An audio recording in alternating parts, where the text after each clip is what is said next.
Salut, c'est Cindy, contente de vous retrouver pour une nouvelle vidéo. Alors aujourd'hui, je vous présente ma pile à lire pour le challenge Black November organisé par Séverine de la chaîne Il est bien ce livre. Ça fait quand même plusieurs années que je participe à ce challenge que j'adore, qui me permet de lire des thrillers pendant tout le mois de novembre. Et ça tombe bien parce que cette année, j'ai lu évidemment quelques thrillers, mais j'en ai pas lu tant que ça, donc je suis contente de consacrer tout mon mois de novembre aux thrillers de ma bibliothèque que j'ai justement choisi pour faire fitter avec chacune des catégories que je vais évidemment vous présenter. Alors, écoutez, commençons tout de suite. Alors, pour les jours, en fait, du 31 octobre au 2 novembre, la consigne est de lire un roman flippant et angoissant. J'en ai choisi deux. Je trouvais que ce roman fitait à merveille avec cette catégorie parce que, n'est-ce pas, que la couverture est franchement horrifiante. Alors, ce livre, c'est Possession de Paul Tremblay. Alors ici, on est avec une famille dont la fille Beverly, qui a seulement 14 ans, commence à avoir des symptômes de schizophrénie. Mais là, ça va commencer à devenir de plus en plus étrange. Et donc, la famille va se tourner vers un prêtre qui lui propose d'effectuer un exorcisme. Et là, de ce que je comprends, cette famille en question n'est pas très riche, n'a pas beaucoup de sous, fait qu'ils vont accepter l'offre d'une chaîne de télévision qui leur propose de filmer l'exorcisme en question. Et là, l'émission va avoir un énorme succès, mais va être interrompue du jour au lendemain. Donc, qu'est-ce qui s'est passé pendant cet exorcisme? Qu'est-ce qui s'est passé avec cette famille? Écoutez, l'histoire a l'air tout à fait terrifiante. Ça va être parfait pour la consigne. Un autre roman qui, je pense, est un peu effrayant et qui va me permettre de connaître cet auteur que je n'ai jamais lu, Maxime Chatham. Alors, je vais lire La Conjuration primitive. Dans ce roman, on est avec deux tueurs en série qui s'appellent La Bête et le Fantôme. Et donc, de ce que je comprends, ils commettent vraiment des crimes d'une sauvagerie incomparable.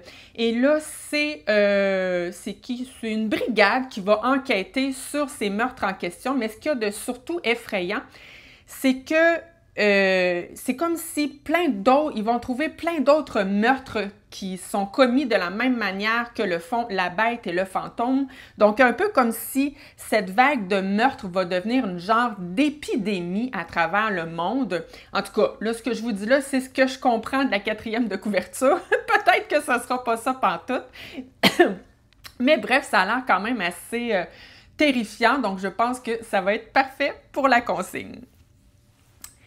Ensuite, pour la semaine du 3 au 9 novembre, lire un thriller ayant le mot « enfant » dans le titre ou un enfant sur la couverture. Alors là, les amis, j'ai eu beaucoup de mal. En fait, j'avais aucun thriller dans ma bibliothèque qui correspondait à cette consigne. Fait que là, je vais un peu tricher, là. J'ai pris ce qu'il y avait de plus près de la consigne. James de Percival Everett. Alors, pourquoi je vous dis tricher? C'est que je ne suis pas certaine que c'est vraiment un enfant, cet ombrage ici, mais bon, on va dire que oui. je dis que peut-être que oui parce que je sais qu'on est avec justement le personnage de James et au début de l'histoire, je pense que c'est un enfant.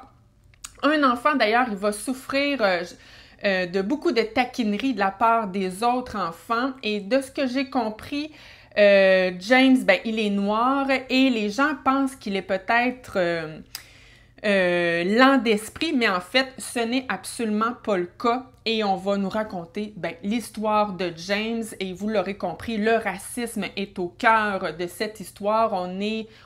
Ah non, je ne sais pas, on est dans les quelles années? Je pense que je me trompe avec un autre livre. Mais bref, ça a l'air vraiment touchant comme histoire. Donc, je sais que c'est pas un thriller, mais je pense qu'on peut le qualifier de roman noir. Et Séverine a dit qu'elle acceptait les romans noirs dans son challenge. Donc, ça fonctionne. Ensuite, la prochaine semaine, du 10 au 16 novembre, la consigne est de lire un thriller avec, en fait, d'un auteur qui n'est pas européen. Donc, j'ai choisi un auteur canadien, plus précisément un auteur québécois, Jean-Jacques Pelletier. Je vais lire La chair disparue. Alors, dans ce roman qui commence à la fin des années 90, on est avec le personnage de John Paul Urtubise qui va démanteler une organisation internationale de trafic d'organes. Mais suite à ça, l'organisation en question elle va se venger de John Paul et ils vont carrément tuer ses enfants et menacer de mort, en fait, tous ses proches. En fait, je dis tuer ses enfants. Ils disent ses enfants ont été vidés de tous leurs organes. Alors, en tout cas, s'il ne les a pas tués, ça doit être proche. Et bref, suite à ça, bien évidemment que John Paul Urtubise est un homme défait. Il va carrément changer de nom, il va déménager et il travaillera plus pour l'institut pour lequel il travaillait. Mais là, après 2 ans plus tard, en fait, plusieurs événements vont arriver qui donnent à croire que l'organisation de trafic de drogue va renaître de ses cendres. Et là, je pense que John Paul, qui est devenu Paul Hurt, va devoir offrir son aide à nouveau pour démanteler cette organisation de trafic d'organes. Donc, voilà. Les deux autres auteurs que j'ai choisis pour cette semaine en question, c'est des auteurs américains. Donc, je vais lire L'Aliéniste de Caleb Carr. C'est l'une d'entre vous qui me l'aviez recommandé l'année passée, à peu près à la même période. Je vous avais fait une vidéo où je vous recommandais mes romans d'épouvante, mes romans d'horreur préférés. Et voilà, vous me l'aviez fortement recommandé, donc j'ai bien hâte de le découvrir. Ce que je vous l'ai dit, L'Aliéniste de Caleb Carr. Alors ici, on est en 1896 à New York avec un meurtrier, en fait, un tueur en série et en fait, on va retrouver plein de cadavres d'adolescents atrocement mutilés. Alors, c'est un trio d'amis qui vont essayer de résoudre l'énigme, en fait, de savoir qui est le coupable, qu'est-ce qui s'est passé. Et ce que je trouve particulièrement intéressant avec ce trio en question, c'est que c'est pas des policiers, dont on est avec quelqu'un qui travaille en politique, ensuite avec un chroniqueur criminel et l'autre, c'est un spécialiste des maladies mentales qu'on appelle justement l'aliéniste. Et donc, je pense qu'on va traiter cette histoire en allant vraiment dans le côté psychologique du serial killer. Et moi, j'adore les thrillers psychologiques. Donc, je pense que ce roman pourrait grandement me plaire. Ensuite, mon autre auteur américain, c'est Elmore Leonard. Je vais lire Punch Créole. Alors ici, on est avec le personnage de Jackie, qui est une hôtesse de l'air qui va se faire prendre à l'aéroport avec de la drogue, mais non seulement ça, mais aussi 50 000 $ dans ses poches. Et donc là, les policiers vont lui donner 2 choix. Alors, Jackie, soit tu nous dis pour qui tu travailles et tu vas pouvoir continuer ta vie normalement, ou tu dénonces le gars pour qui tu travailles, ou sinon tu le dénonces pas, mais tu t'en vas en prison directement. Et là, ce qui a l'air bien le fun, c'est que Jackie va un peu les utiliser, va un peu jouer avec eux pour finalement ne pas à faire de choix et donc garder l'argent tout en ne dénonçant pas l'homme pour qui elle travaille et évidemment ne pas faire de prison. Donc, je sais pas trop comment elle va s'en sortir, mais ça a l'air assez le fun comme lecture. Ensuite, la prochaine semaine du 17 au 23 novembre, lire un thriller très populaire. Alors, j'ai choisi, je regardais dans ma bibliothèque là, les livres non lus, donc ma pile à lire. Et j'ai choisi trois auteurs que je juge très populaires, des auteurs que je vois souvent personnellement sur les différentes chaînes que je suis. Et on n'est peut-être pas dans quelque chose d'aussi populaire que La femme de ménage, mais quand même, je pense que mes 3 choix fonctionnent. Donc, premièrement, Harlan Coben, c'est un auteur, vous serez d'accord, très, très populaire. Et d'ailleurs, sur la couverture, il est inscrit ici « best-seller ». Donc, je me suis dit, ça va être parfait. Alors, je vais lire « Ne le dis à personne ». Et dans ce roman, en fait, on est avec la femme... Bon, OK, je vous lis la quatrième de couverture. Votre femme a été tuée par un serial killer. Alors, je suis vraiment dans la thématique des tueurs en série avec cette pile à lire. Et là, 8 ans plus tard, le mari de cette femme qui a été tuée par un serial killer va recevoir un courriel dans lequel il y a une image de sa femme qui est dans une foule, au milieu d'une foule. Fait que là, ben, il se dit, mais qu'est-ce que c'est ça? Qu'est-ce qui s'est passé? Est-ce que ma femme est vivante? Alors, moi, être honnête avec vous, là, je trouve tellement que les résumés d'Harlan Coben sont tout le temps pareils. Mais il semble que tous les romans que j'ai lus d'Harlan Coben, c'est tout le temps quelqu'un qui est supposé être mort et qui va finalement être vivant, puis là, on essaie de comprendre qu'est-ce qui s'est passé. Bon, c'est pas grave, c'est toujours divertissant, je passe toujours quand même un bon moment. C'est rapidement oublié, mais ça se lit tout seul, fait que ça me tente de le lire pour le Black November.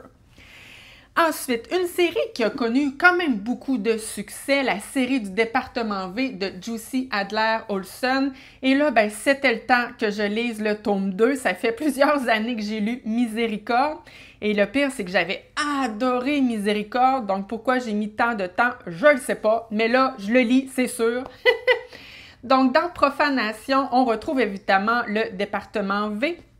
Donc, un département qui s'occupe des vieilles affaires, donc des cold cases. Il essaie de résoudre des vieilles affaires qui avaient été mis de côté, en fait. Et dans ce cas-ci, ben, ils vont enquêter sur un double meurtre qui avait été commis en 1987. Et je pense que ça avait été... en fait, c'est une bande de jeunes qui étaient impliqués dans ce meurtre, mais ils vont être innocentés suite aux aveux d'un des leurs, en fait. Et donc, voilà, Karl Mock, qui est le chef du département V, va trouver que l'affaire avait été bizarrement trop hâtivement bouclée. Donc, je pense qu'il va y avoir un peu de corruption dans cette histoire. J'ai surtout hâte de retrouver les personnages du département V que j'avais adoré, en fait, et j'ai hâte d'en savoir plus sur eux. Ensuite, un autre auteur, cette fois-ci un auteur français très populaire dans le genre thriller, Franck Tillier. Alors, il fallait que je lise un Franck Tillier cette année. J'en avais lu 2 l'année passée que j'avais adoré. Je ne l'avais pas encore lu cette année, fait que je suis bien contente de pouvoir le placer dans ma pile à lire du Black November. Je vais donc lire Puzzle. Et dans ce roman, on est avec 2 personnages, Ilan et Chloé, qui vont participer à un jeu qui s'appelle Paranoia. Et le jour où ils vont commencer le jeu en question, ils vont recevoir 2 règles. Règle 1, quoi qu'il arrive, rien de ce que vous allez vivre n'est la réalité. Il s'agit d'un jeu. Mais règle numéro 2, l'un d'entre vous va mourir. Alors, ça a l'air vraiment divertissant et connaissant le sens du rythme de Franck Tillier, je pense que je risque de passer un très bon moment. Ensuite, dernière semaine du 24 au 30 novembre, la consigne est de lire un cozy mystery ou un thriller domestique ou un thriller jeunesse. Alors, j'en élimine 2. Je n'ai pas de cozy mystery et je n'ai pas de thriller jeunesse. Fait qu'il me reste les thrillers domestiques.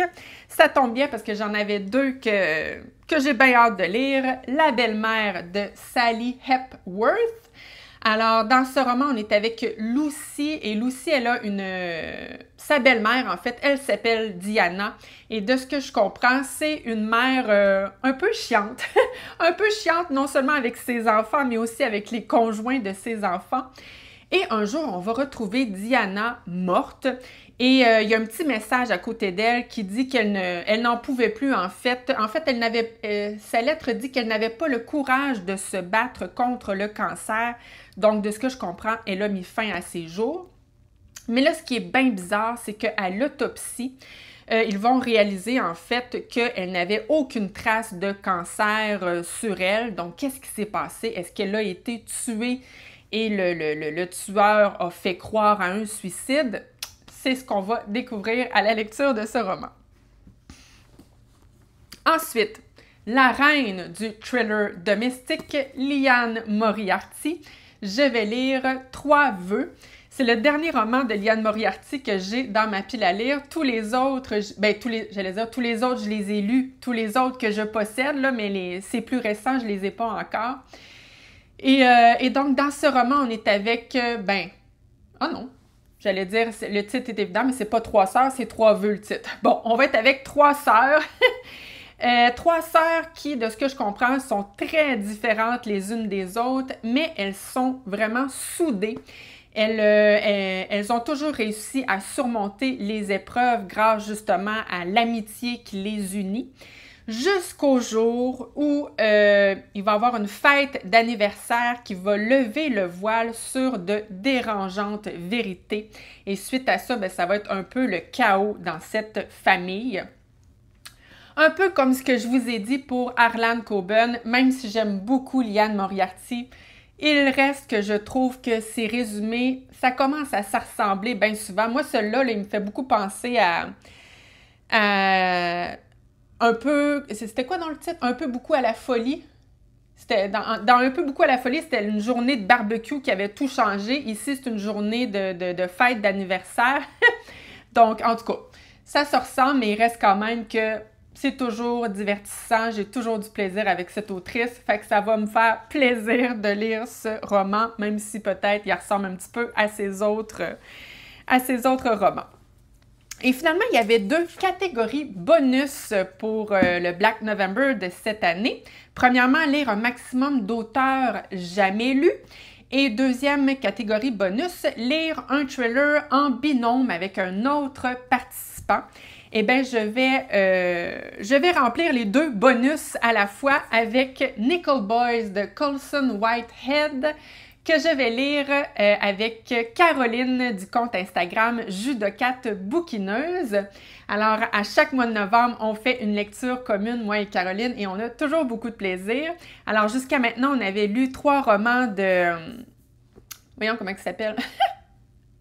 Ah, des fois, j'ai des blancs incroyables. Ben voyons. Celui qui a écrit La Route, que j'ai tant aimé. Comment je peux oublier son nom? Ça n'a pas de bon sens. Hey, j'ai un blanc. On ne passera pas 10 minutes là-dessus. Mais bref, là, Caroline et moi, on veut maintenant découvrir Colson Whitehead. Donc, Nickel Boys, c'est pas un thriller, mais je pense qu'ici aussi, on peut dire que c'est un roman noir. Alors, on est avec le jeune Elwood en Floride dans les années 1960. Et lui, il s'apprête à intégrer une université pour faire de brillantes études, mais malheureusement, suite à une erreur judiciaire, alors ça, c'est le genre d'histoire frustrante, là. Moi, des erreurs judiciaires, là, on dirait que ça m'a... là, il va être envoyé dans une maison de correction. Et dans cette maison de correction, là, on dit que même les gens les plus honnêtes deviennent des délinquants.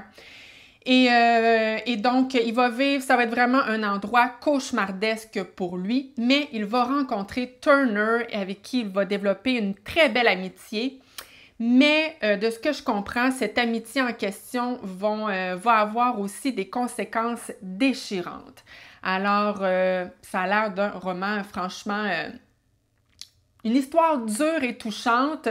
Je ne sais pas s'il va y avoir un petit peu de lumière au travers, mais j'ai vraiment hâte de découvrir ce roman et cet auteur. Alors, voilà pour ma pile à lire du Black November. Alors, si mon avis sur tous ces livres vous intéresse, je vous invite à vous abonner à ma chaîne. Ça fait toujours plaisir et moi, je vais justement vous revenir soit à la fin du mois de novembre ou début décembre pour justement vous donner mon avis sur tous ces beaux livres que j'ai bien hâte de lire. Alors, merci beaucoup d'avoir été là et moi, je vous reviens la semaine prochaine avec une nouvelle vidéo. Alors, à très bientôt. Merci, bye!